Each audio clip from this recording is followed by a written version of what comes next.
Hey everybody, welcome back to the channel. This is Victor with Cars Jubilee with just a really quick and possibly earth-shattering update for anyone trying to buy an Ioniq 5, EV6, GV60, as well as a bunch of other EVs on the market.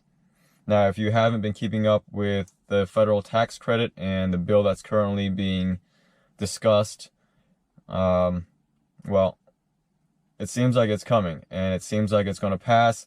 And there's some huge changes on the way that will absolutely just blow up this EV market that was already crazy. So the biggest takeaway that I can see is that starting January 1st, 2023, if you buy an Ioniq 5, if you buy an EV6, if you buy a GV60, plus, like I said, a bunch of other EVs, you're not going to qualify for a federal tax credit anymore. It's gone. Essentially, what the bill is saying is that to qualify for a federal tax credit, the EV must be built or manufactured primarily in the US, and it must be built with parts sourced primarily from the US or from specific countries. Let me see if I can give you the more precise wording here. One of the articles says, there are new requirements for vehicles and batteries to be manufactured, at least in large part, in North America, and at least 50% of battery components must be made in North America. And that number will rise 10% each year until it reaches 100% of battery components by 2029. Now, there's a whole bunch of other crazy things in that reform bill. For example, no more cap. So that means Tesla, Toyota, GM, they're all going to be back in the game. They will be eligible for federal tax credit. There's also going to be a used car federal tax credit. I believe it's $4,000. Again, there's just so much crazy information. I'll list a couple highlights that I think really stand out to me somewhere over here so you guys can take a look. If you haven't done any research on it, please go read up on it. Please talk to a tax professional that may have more information or may know more about this. But the way I'm reading it now, it's just absolutely, I'm at a loss for words, because it's gonna make this current EV market even more insane. Meaning, if you've been on a wait list for an Ioniq 5, what are you gonna do? What if the dealer told you your wait is 6 to 8 months, or 8 to 10 months, or sometime in 2023? Well, based on this reform bill, you're not going to get any tax credit then. Not only that, but one of the things they're mentioning is instead of a tax credit, it's going to be a credit or a rebate you get immediately from the dealership at the point of purchase, at the time of purchase. So instead of having to file for it in our taxes, it gets taken off the purchase price right then and there from your dealership, which is, I think, is a good thing. But this car won't qualify then. So what now? That means for people that are currently waiting for an Ioniq 5 Limited, whether it's an all-wheel drive or a rear-wheel drive, the waits for those are insane. And now you're kind of up against the clock. Now it's a waiting game. Do you want to play that game and see what happens with this bill? Or do you change your color preference? Do you change your trim preference?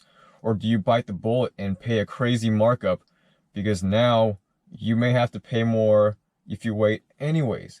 So again, this just destroys the market for all of you, and it's really unfortunate news, and it actually affects myself as well. A big reason why I bought these eGMP EVs is because of the federal tax credit, because they qualify. And one of my thoughts for the past few months since I saw the teasers was, we need a 3-row SUV. I want an EV.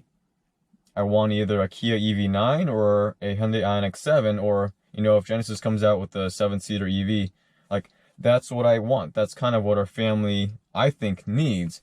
But now you're telling me they're not going to be eligible for the federal tax credit. And that's really disappointing. And again, that throws a wrench into the plans for so many people.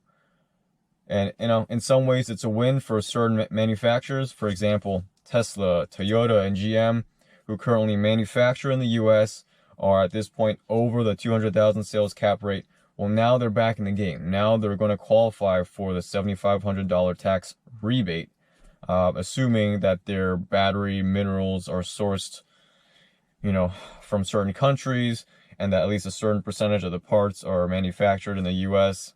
As long as they meet those guidelines, they will now qualify. Of course, there's, like you saw on that list, there's also stuff like limits on how expensive the car can be. There's going to be a whole, you know, restructuring of what qualifies as a sedan, what qualifies as an SUV, because you get different limits.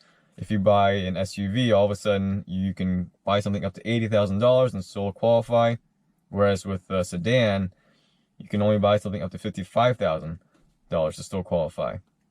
So what is this? Is this a SUV? Is this a sedan? Is this a wagon?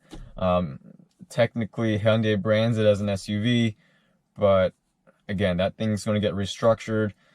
So many things at play, but yeah, I mean, now all of a sudden, the Model Y, which currently at every trim level qualifies, that's probably the big winner here. And, you know, if things don't change, that might have to be my next EV. Not that I'm complaining. I think a Tesla Model Y is a fantastic car that I would love to own, but I hate the fact, or I hate the possibility of what this reform bill is going to do to the EGMP cars and to all of you guys out there that haven't been able to get your hands on one.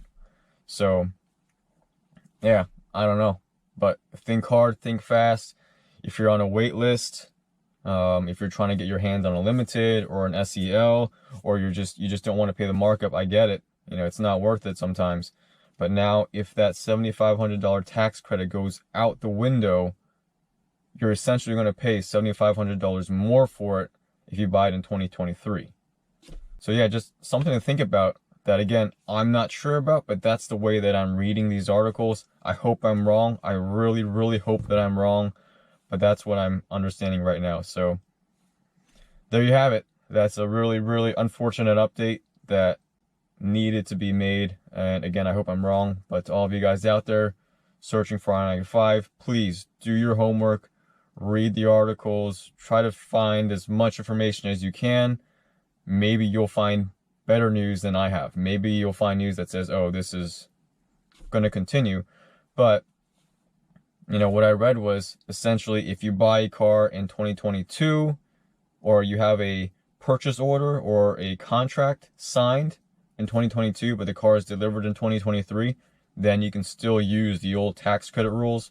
But anything that you buy in 2023 will not qualify under the old ones. Crazy, right?